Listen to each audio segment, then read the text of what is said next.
The FCA, the Financial Conduct Authority, don't understand the difference between Bitcoin and crypto, and that's a real problem because if you don't understand that one is a decentralized protocol and the other are VC companies, then you're not going to be able to legislate for them properly. The reason why I first bought Bitcoin is because I wanted to buy some Dogecoin. We have it on record now. Bitcoin mining doesn't use water. Even the ones that are called in hydro are in closed loop systems. They don't really use water. It was just ridiculous. For a long, long time, I thought that you needed to pay tax for a functioning society, that it was a moral obligation if you wanted to look after people. And I really, truly believed that for a long time. And then when I really understood what they spent our tax money on, and I started feeling like actually paying tax was immoral.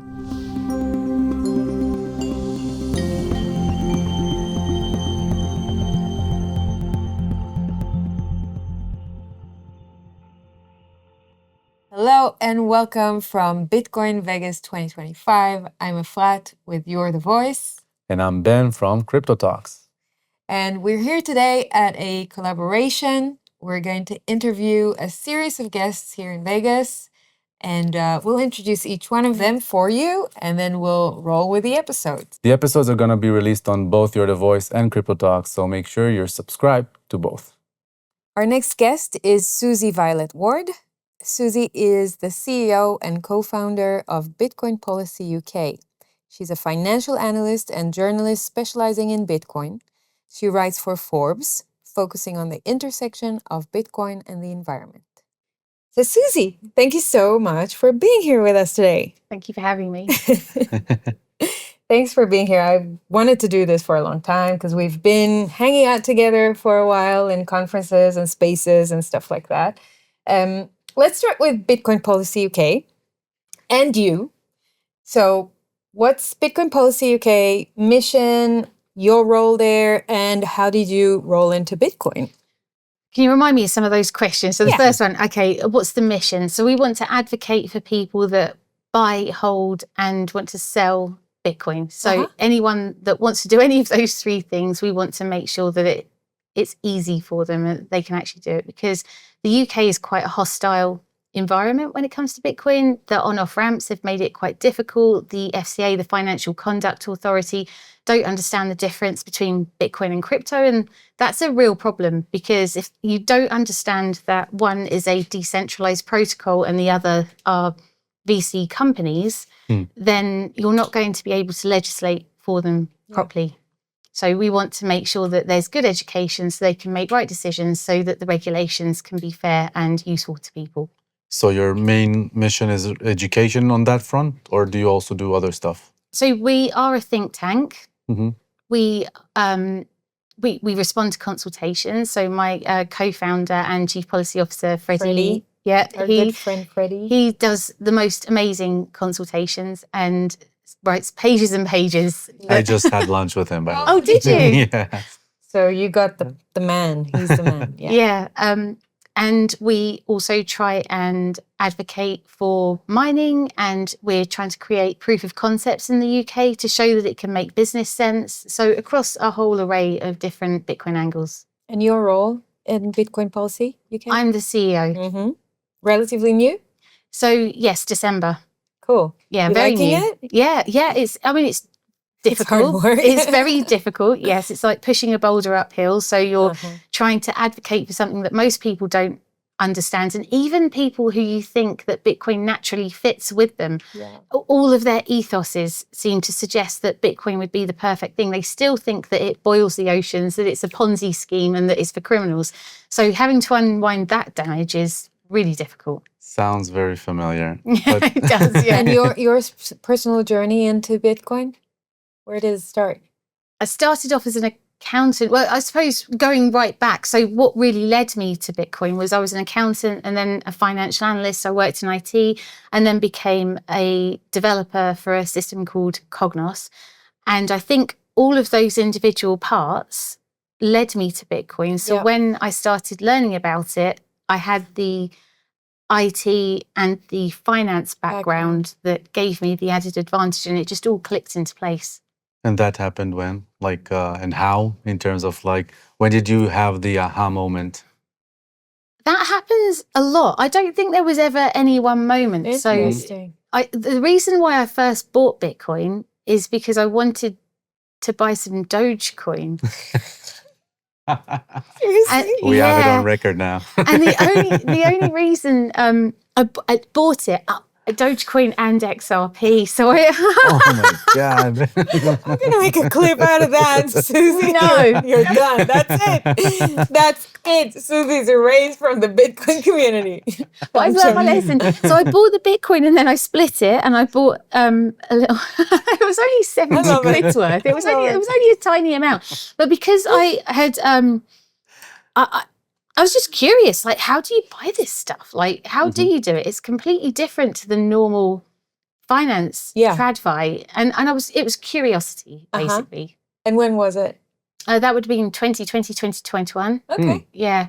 And then it was just incremental. Yeah. And you just start learning about it. And then once it just becomes so interesting that you almost can't stop. She's a bit like me. Like once you recently, like you come into it and once you see what this world is, you just want to dive deeper and deeper. Yeah. And it does take, people talk about rabbit holes and yes, I mean, they're everywhere. Everywhere. Everywhere. Yeah. Okay. So given that your role in the UK is talking with regulators and educating retail, etc., what's your current assessment of the Bitcoin policy status in the UK in terms of adoption, public perception, and obviously regulation? Okay, it's a very hostile environment. And I was on a panel the other day at the Financial Times Digital Asset Summit. I saw, yeah.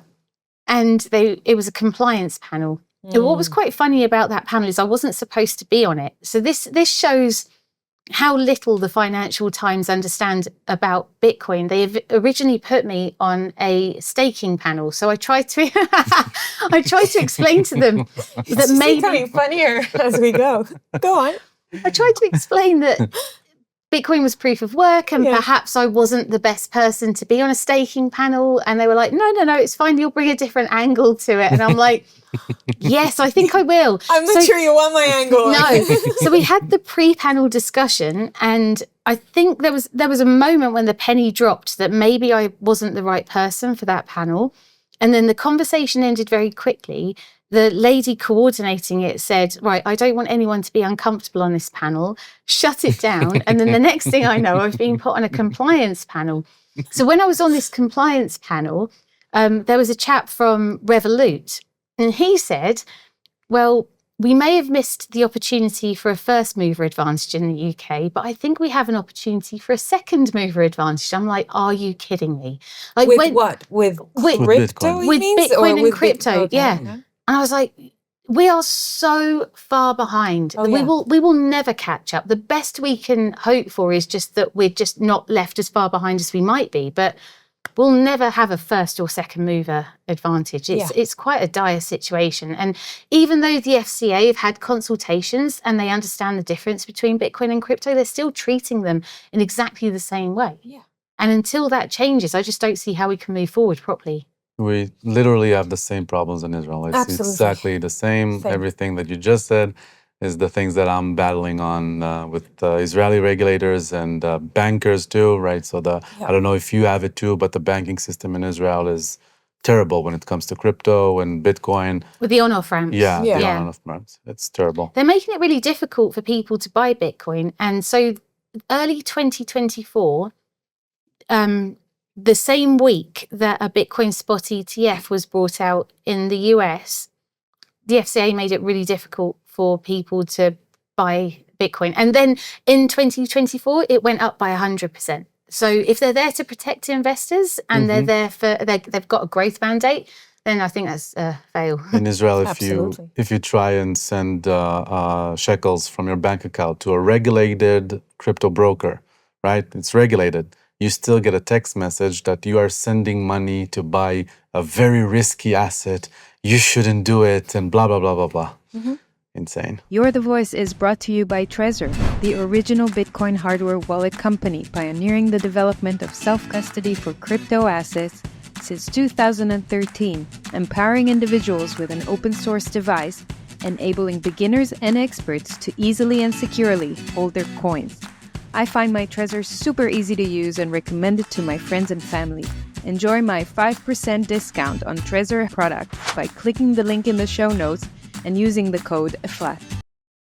Yeah. What about the public adoption or understanding of it? Look, come on. I mean, Non-existent. no, because they've all been conditioned by the BBC, haven't they? And mainstream media. And so there's this absolutely fantastic platform website called Bitcoin Perception. Yes. Have you seen it? Yes. And they analyze the sentiment. Exactly. And so across all of the different media, mainstream media outlets, so the Daily Mail, the Telegraph, the Financial Times, the BBC, and it's all negative with a very small slither of balanced and almost no positive. Well, I know I've written... You're the only one, more or less. I've written over 140 articles across 2 different publications, and it's about all the amazing things that Bitcoin can do. How on earth can they not find something other than number go up? How is there not another journalist that can do that in the whole UK? It's because it's no longer journalism. It's because it's they're a different really, kind of industry. as you said, conditioned, and they don't want to be unpopular and be cast out if they start speaking differently than the mainstream narrative. Well, I think it is controlled, but it's also the clickbait aspect of it. So for me to be able to do the right thing and write about it in an honest way, I have to disassociate myself from the fiat system, because I know that if I write a number go up article, like what will the Bitcoin price do in 2025, I know that that will do really, really well. Yep. But if I go and interview 4 different miners that are all implementing amazing mining solutions globally, that can take me 3-4 days, and it will get a fraction of the views. It won't have the same. I won't. So, for example, if I get over a certain amount, then I get paid, but extra. So I'm incentivized to write those clickbaity articles. Yeah.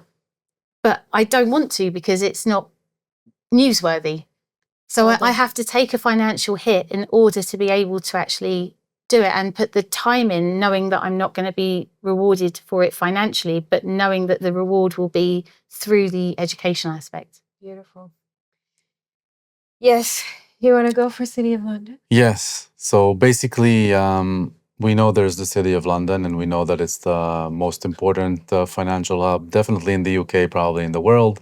And I know from people that are on the ground that there are changes in terms of their perception of Bitcoin and their adoption of the space. What are you feeling from the financial and banking institutions there? Yeah, like you say, the UK have a history in financial services and computer science. And yet we don't seem to be doing very well with either. I really don't think people in the city take it seriously. And I don't think that they even will when for a they long see time. what's happening in the US and Wall Street. Yeah, like so. Yeah, they just don't. So Ignore at this a Financial Times Digital Asset Summit, Yeah. there was a lady called Emma Reynolds, and she's an MP, and she said, "No, it's not for us. We're different. We're different. We're different. How are we different? It's a different fiat system. Yeah, exactly. It's just crazy. They just don't. They don't understand it, because the education has been poor, because they've been reading these appalling mainstream media articles.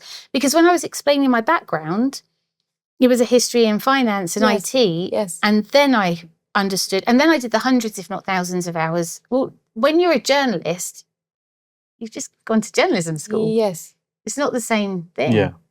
So I just don't think that they can't put the time in to write about something that's this broad and complicated. Sad but true. Okay, you've been vocal about failures in mainstream media coverage of Bitcoin. Can you share the story of your experience with the BBC? I can. Maybe not all of it. Yeah. I know Whatever it's a you long can. one, but just a TLDR version and kind of your insights about it. Yes. So the BBC have written many articles that have not been correct. But I decided there was one particular article that I wanted to try and see because it was so obviously false and wrong and easy to prove. So the headline was, every Bitcoin payment uses a swimming pool's worth of water. Bitcoin mining doesn't use water. Even the ones that are called in hydro are in closed loop systems. They don't really use water. It was just ridiculous. But the problem is this was written, or the source of the document was a Dutch central banker. And he had been discredited in 2018. So, and they didn't even put that down as a conflict of interest. The fact that a Dutch central banker and a central bank's writes about, and they want to disseminate, well, Bitcoin's going to disseminate the banking industry, and they didn't think that was, but the fact that he'd been discredited in 2018. So I tried to put in a freedom of information request to ask them how they'd fact-checked the article. Yes. Because there's no way that they could have fact-checked it because it was completely wrong. So they came back and said that the BBC were exempt from giving any information because it was covered under journalism and arts. It's like, are you kidding? If it had been Sky or something that wasn't funded, it was the way that the BBC gets funded, then they don't have to release. They're shielded, they're protected in a way. Yeah, they completely. Unbelievable. And that was the first time that I thought, hang on, there's something really wrong here. So once I realised I couldn't get the information for it being fact-checked, I decided to try and find out how else I could pursue this. So I went to I think it's called the Information Commission's Office, the ICO, to see if I could get the BBC's decision overturned. They upheld the BBC's decision. And I couldn't find out how to raise a formal complaint. I'd done it through the internet somehow, but nothing came back. It was like it was just going out into... Yes. I was like, how do I do this? I wrote to the journalist who wrote the article. I wrote to their crypto correspondent. I wrote to their press office. I was just getting ignored. You even mailed in the post. I did, yeah. So I will never forget that. That was so silly. She went to a post box and because it had a photo of her putting a letter in a post box. She tried everything. Literally everything. And it got to the stage where it was just getting so silly. I had to... I won't even go into it because the ins and outs of how complicated... I know, it's frustrating. And explaining it would be boring, but basically, it took me 13 months of going through every single thing that they told me to do, I did, to prove that it was a dead end. So it was exhausting and it was very time consuming. And then after about 10 months, they were like, you have to go to stage 2 complaints. And then after another few months, 13 months in total, they went like, that's it, no, we're not doing anything with this. And this is a transparent democracy, right? Allegedly, yeah. Just goes to show what we've been going through during COVID and during all the other crises where they're feeding us with information that is easily debunked, but they would not budge. They would not give us access to it. And thank you for doing what you've done. And it's provable now. It's provable. Yeah. Did you try and take it like publicly in terms of like confronting the BBC as in... She did. Only on Twitter. It was because I actually did half of the investigation without going to Twitter. I wanted to do it without that. When I started hitting brick walls, that's when I started going to social media and trying to raise awareness of it that way. And still nothing. No. Very surprising. Okay. I was cynical. So you've been warning about the damaging legislation that's happening in the UK right now. Tell us what is happening. Why should we be concerned as Bitcoiners? What's happening right now? So, as I said previously, the worst part is not understanding the difference between Bitcoin and crypto. And the legislators, so for example, at the FCA, I recently learned that every time somebody is asked to look into Bitcoin and then they understand it, they then leave. And they think that that's why things are so dire, because as soon as somebody gets a good understanding of what's actually going on, they're like, well, fuck this shit. And then they're kind of out. So like they just can't, am I allowed to? I'm sorry, did I? Yeah. Okay, all right, cool. Of course. You're the voice. So it's very difficult when you've got groups of legislators and you've got MPs and you've got policymakers and none of them understand it. Like, they still think it's a joke. They actually just think it's laughable.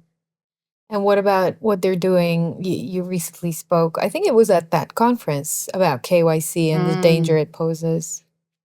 Yeah. What is that little No thing? KYC. That's Because really it's very nice. dangerous. It's beautiful. I want one of them. Go on. It's very dangerous. And I don't think that they understand.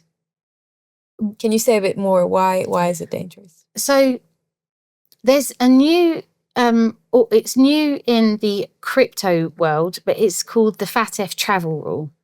And it's a rule that was implemented in TradFi, in the traditional system. And it was the G7 countries, it was set up in France.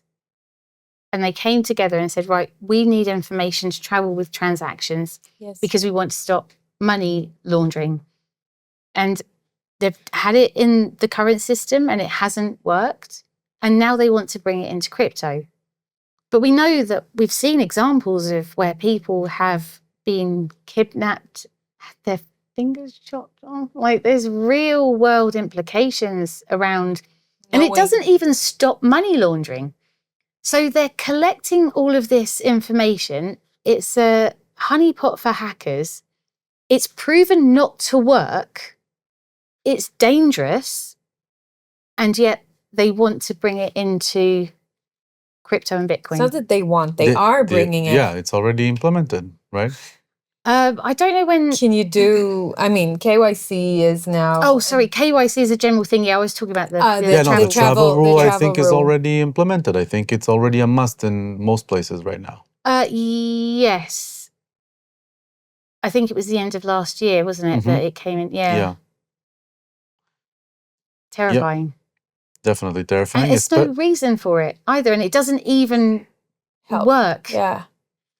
It doesn't work. It gets the bankers and the crypto financial institutions to spend tons of money on compliance and regulation, having teams of tens of people just to go through KYT of every transaction and all of that, just to stop.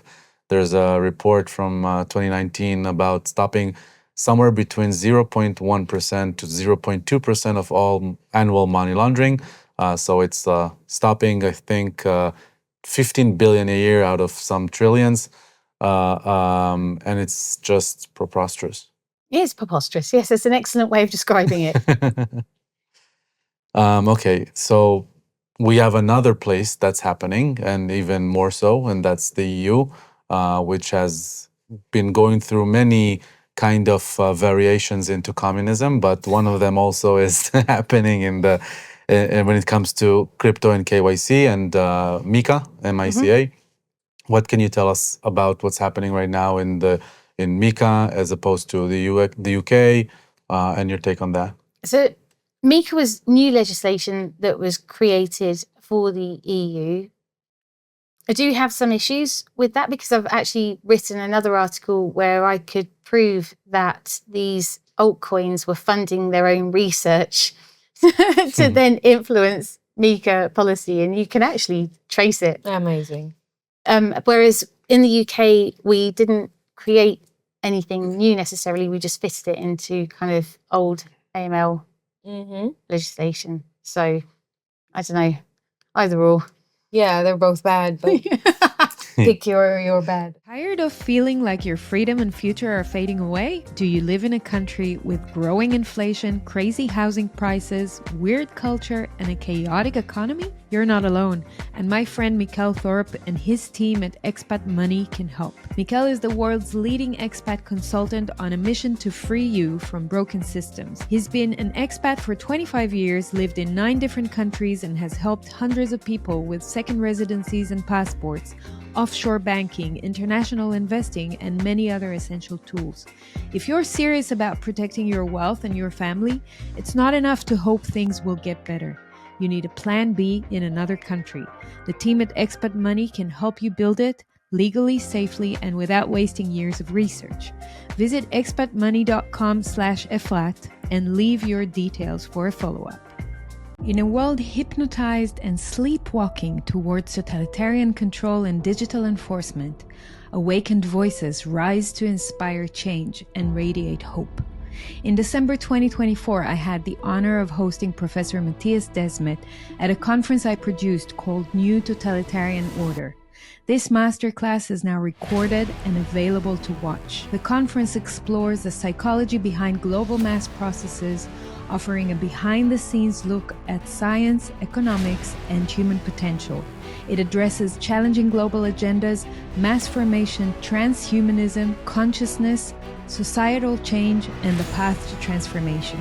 Click the link in the show notes to access 3.5 hours of exclusive presentations, in-depth content, and my fireside chat with Professor Desmet. Use my code EFRAT for 10% off. I hope you find great value in it. Is the push for extreme surveillance a sign of desperation from legacy institutions or something more long-term in your opinion? Do you know what? A lot of people, this is what I've realized. Most people working in these industries and pushing for these things, they think they're doing the right thing. For sure. And that's almost worse. Yeah. In a way. They really they still believe in the system. Absolutely. That's one of the things Ben and I talk a lot about in the context of CBDCs in Israel. It's like he spends quite a bit of time with the bankers, the central bankers and the teams around it and people who develop technology around that. And we both, obviously hate and resist CBDC as much as we can. It is going forward. And he keeps saying, they really don't understand what they're doing. They really think that they're doing the right thing. Yeah. And I believe him. Like I've seen some of these people talk. I can read body language and energy and stuff. They are being sincere when they talk about it. They really don't see that they're doing anything wrong. No. Mm-hmm. Because they simply are unaware of all the risks and they don't really take it into consideration. No. So you're right. What is worse? Yeah. So if you've got people that genuinely believe in what they're doing and they're trying to push something forward that they think is good for people and maybe, will serve them in some way or keep them safe or keep other people safe. It's like the mass surveillance that we have at the moment where everything is being recorded. Cameras all around. Everywhere. Facial recognition. Yes. It's getting crazy. More than 1 million cameras around London, CCTVs. It's insane. But that's capturing innocent people all the time. Yes. And the people that it doesn't stop anything. It's not solving crime. No, it's easier to tax. When you've got everything recorded, you can simply email the fine or whatever it is directly by recognizing the license plate or your face or... Yeah, walks even. Yeah. Yeah. Or your transactions. Yeah, everything. Everything is being... And most people are good. Yeah. And most people are law-abiding. Mm-hmm. No, the system has flipped. So if in a democracy you're supposed to be innocent until proven guilty, now you're guilty until proven innocent, and you have to be the one proving that you're innocent as well. So for example, a CCTV camera can send you a report for something that you allegedly did, but if you didn't do it, now you have to prove that you didn't do it. Yep. And that happens obviously with crypto and banks, right? So my bank asked me for reports of my KYT transactions going back all the time that I'm in the industry. And I told them, fuck you, not gonna happen. It's your job to prove that I'm allegedly money launderer or whatever. If I'm a criminal, you need to prove that I'm a criminal. You need to do your job. The law enforcement agencies need to do their job. I'm not gonna pay $10,000 for a report that sums down all my transactions just so I can liquidate some funds to the bank. What I'll do is I'll get non-KYC debit card that's associated with my crypto, and I'll just use that as money. So that's at least my perspective. Yeah, agreed.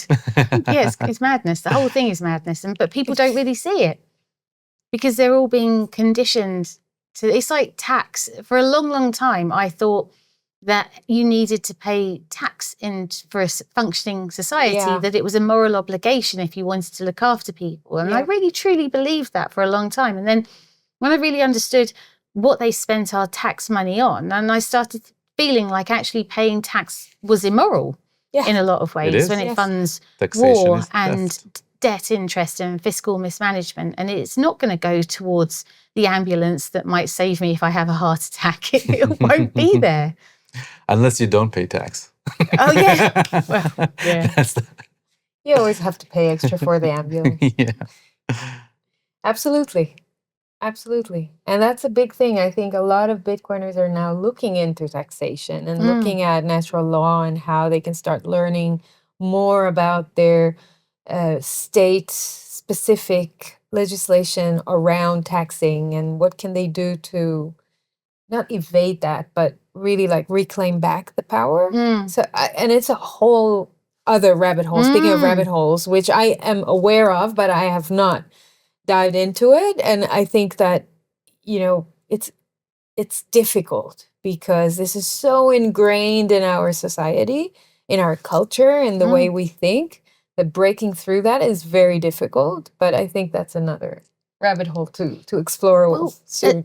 People think that if you've got nothing to hide, then why can't you be surveilled? Like that's always the thing that comes up the most. And I've got nothing to hide. Right, but I think they know everything about me anyway. I may have thought that myself at some point, you know?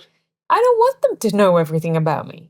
No, well, you want curtains. I mean, I do share quite a bit. Why do you want these? But that's voluntary. I'm happy to share what I want to share. I don't want them to know everything about me. It's a combination, I think, of two things, like, or not a combination, but on the one hand, you have Big Brother TV shows, reality shows that let you just go into people's lives and make it normalized, right? So you feel like it's okay to be in another person's life and to become a part of it in a way. So then when you're violated, when your privacy is violated, you're like, okay, but I see his, so it's okay. And it's also social media. So the fact that in order to feel that you are part of society, you have to share and show everything that you do and that you're allegedly happy. So these kind of mechanisms are part of letting go of our privacy. Absolutely. And on the other hand, you have the cypherpunk manifesto, which I believe you probably read, which is privacy is not secrecy. The fact that I don't want people to know something about me doesn't mean that I want to hide it. And it's, for example, I can donate funds to Bibi's campaign in Israel. I'm not Bibi Netanyahu, the prime minister, which half of the country hates. Oh, Bibi. Half of the country hates him. The other half loves him, like he's a king. You love him or hate him. But I, for example, let's say that I do play this part in politics. If I want to donate to some party, I want it to be private, because else it could affect my work relations. It could affect other parts of my life. You could get debanked. Yes. Exactly. Yes. Like Nigel Farage. Yeah. Yeah, I heard he's coming. Yes, he is, yeah. Oh my God. Frank's going to be interviewing him. That's amazing. That's so cool, isn't it? It is very cool. Is he into Bitcoin? He is. He's very much a Bitcoiner, yeah. He's gone very quiet on it. I actually sent him... You guys have to bring him to the forefront a bit more in the UK. Well, he's quite toxic, isn't he? Yeah. Yeah. And I mean, for me, this is a test of my apolitical stance. Right. And I'd rather Bitcoin wasn't politicized. Okay. So I wouldn't want to necessarily push anybody because within Bitcoin Policy UK, it's amazing. We've got a mix across every single political party. So a couple of Lib Dems, a couple of Conservatives, a couple of Labour, a couple of Reform, a couple of I don't knows. Yet we all agree on Bitcoin. Nice. And that's incredible. That is the power. Because I don't think that's ever really happened before with anything. And so I really, really need to keep it apolitical as much as possible. However, I did send him a Bitcoin manifesto mid-May. So he is has been in receipt of our Bitcoin manifesto. Very cool. Yeah. He was on What Bitcoin Did a few years ago when they debanked him. And okay. he talked about Bitcoin. He talked Peter. about Okay. the competition. And he was at Bitcoin Amsterdam, I think in 2022, Very good. and speaking there then. Yeah. Makes sense. Your recent Forbes article raised some red flags about the idea of strategic Bitcoin reserve under Trump. What are the risks around the centralization of mining and state-level custody of Bitcoin? So currently the US have about 40% of the hash rate. The UK's got like 0.1 to 0.23%. So we are so behind.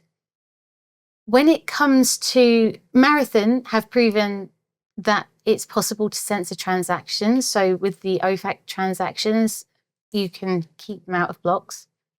So the more hash rate they have, the more they're going to be able to do this. Yeah. Trump has openly said that he wants all the Bitcoins to be mined in America and he wants all the mining to be there. And because the hash rate is so high, and then the second is like Russia and China, so they're the top three. Yep. So I think it's very much a short-term risk, the centralization of mining. And it's not just about hash rate. It's also about hardware, templates, and mining pools. So there's lots of issues where it's not really distributed. But there are some, at the conference, there are some amazing solutions. So you've got the little bit axes and you've got heat bit. And if we can start putting mining into heating and anything that generates heat, like I saw at the conference that an amazing little coffee mug warmer. Oh, wow. So No way. you can mine Bitcoin and That's so warm your cool. coffee. Nice. I like it. Wow. All these, so anything that generates heat, because 1 kilowatt in is 1 kilowatt out. So if you're not mining Bitcoin, but you're doing something that generates heat, then you're missing a trick. Yep. And so that's how true decentralization happens. So I do think that it's very much a short-term risk what's happening in America. However, long-term, I think that once game theory plays out and people start to understand it, I think it will then start to decentralize in the way that it needs to. And of course, because Bitcoin is anti-fragile, it needs to withstand these attacks, issues. You know, if it doesn't survive them, then it really doesn't deserve to exist, in my opinion. Yeah.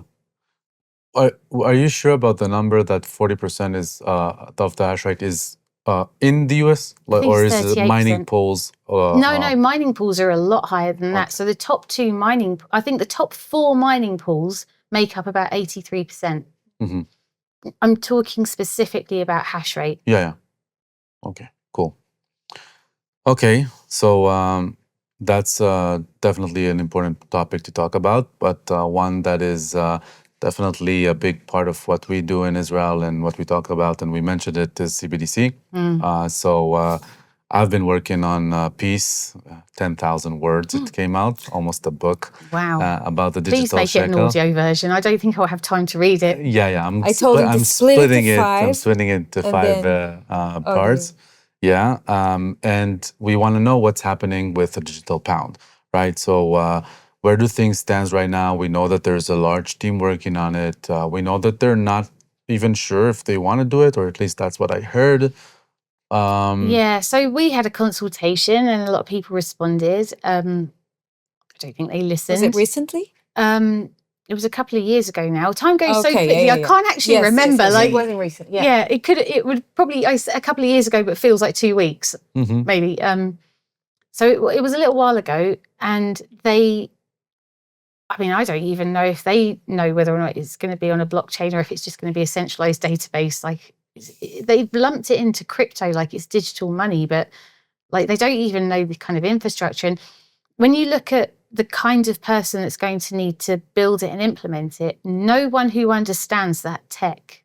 You're not going to get a decent person to do it, because anyone who gets what they're doing will not do it. So we've seen many. I don't think we should stop fighting, don't get me wrong. However, I am quite hopeful, because when you look at, places where you would expect it to take off, like China, it's not being successful. And Nigeria, everywhere that it has actually been rolled out, it's not working. So look, they'll just spend a lot of taxpayers' money like they usually do. It will ultimately fail. But I do think we're at an inflection point where we will be choosing authoritarianism or freedom.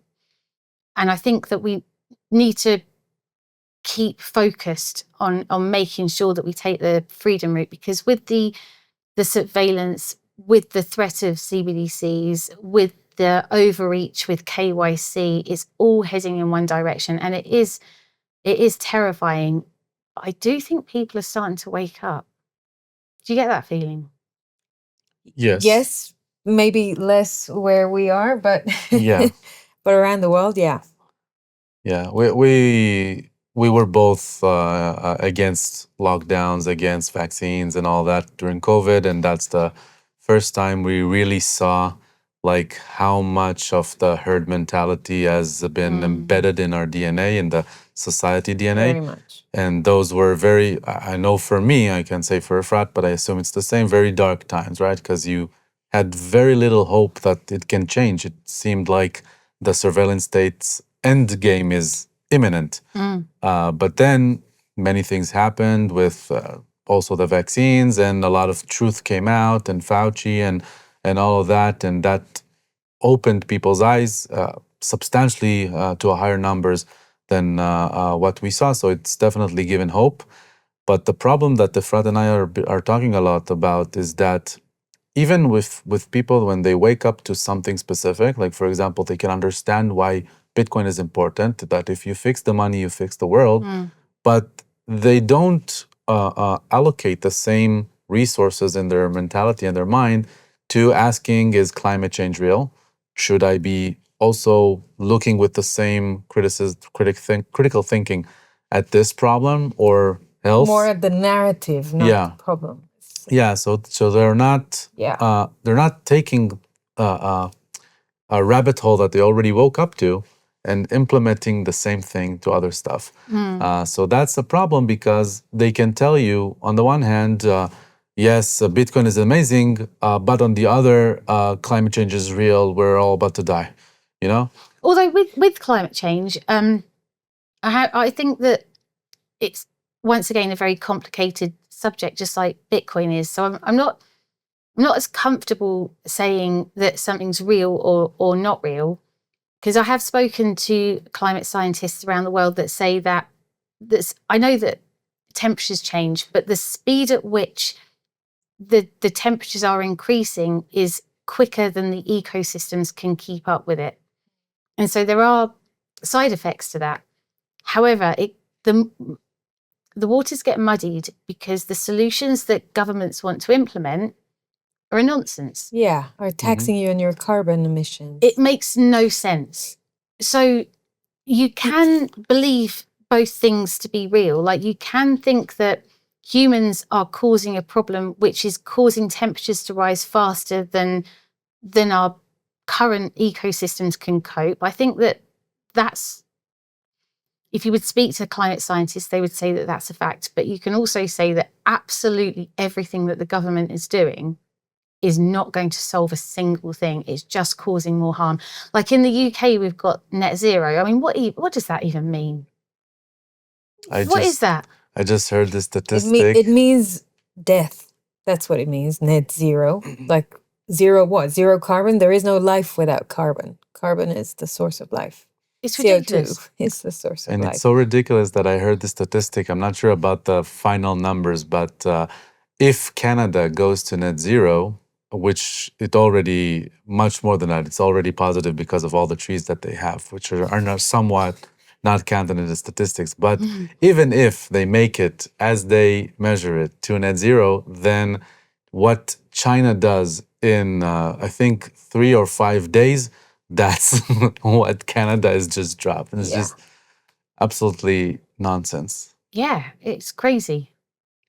Before I wrap up with your hopeful message to end with, is there anything else, any other topic or project that you want to bring up, you want to talk about or mention, that you think is important for our audiences to hear about and be aware of? No, the only thing I would say is that it's important to study Bitcoin. I don't really like telling people to buy it because you can only stomach the volatility if you understand what you're holding. Mm-hmm. So, if you say, buy Bitcoin, and then they buy it at the top and then it crashes, if they don't understand what they're buying, they're going to freak out and sell it. And then they're going to hate Bitcoin because they bought at the top and sold at the bottom. But I would just say any message to anyone listening would be just study Bitcoin. And do you also think that they need to spend at least 100 hours to get it? That's very daunting, isn't it? It is. It Yeah. sounds a bit scary. That's why I'm asking. Yeah, I would say just start off with something with the first documentary or book. Or and then something see that where you interests you. Like, what is it that really gets you? What is the one thing? Because Bitcoin has so many different aspects to it. The freedom money aspect, or the number go up aspect, the mining, methane mitigation, energy solutions. Like, Yeah. what is it that interests you? And then go off and look at that, and it will then take you off in many different directions. Absolutely. We'll put a link to your column at Forbes. Yes. And your eggs, wherever else Yep. you want. And do you want to Yeah. finish with my favorite question? Yes, Fred's favorite question when she closes down the interviews is, what gives you hope, especially given some pessimistic potential stuff we talked about? It's very simple. Bitcoin gives me hope. Awesome. So you keep doing what you're doing because you're doing great work, and I love following your work. I learn a lot from you, and thank you for the help you've been providing me with some of my writing along the way. Anytime. Yeah, I love it. Normally XRP stuff. She's the pro. I want to fact check stuff with Susie about XRP. Although she started from XRP. I did, yeah. But isn't that better? Almost, because then you've been on that journey, haven't you? It's like everyone has to go through their shitcoining phase. Like, they just do. And actually, I think it makes you understand it more. I mean, there's a handful of people that started off as maxis, but not really. Yeah. No, stop it. I've never had a shitcoin in my life. Unbelievable. Bitcoin, only Bitcoin. Wow. Maybe it's thanks to him, but wow. actually you told me at one point, do you want to do it this way or that? I'm like, non-KYC, Bitcoin only, don't even offer me anything else. Let's do it. Yeah. That's very rare. I guess it was meant to be. Yeah. Like that way. For sure. Suze, love you. you. Thank you so much for coming on the Thank you pod. for having me, guys. Thanks for being with us. Please take a minute to give this episode a like, a comment, and subscribe or follow. And please share it with your friends so they can also get value and choose to take some positive action in their lives. Till next time.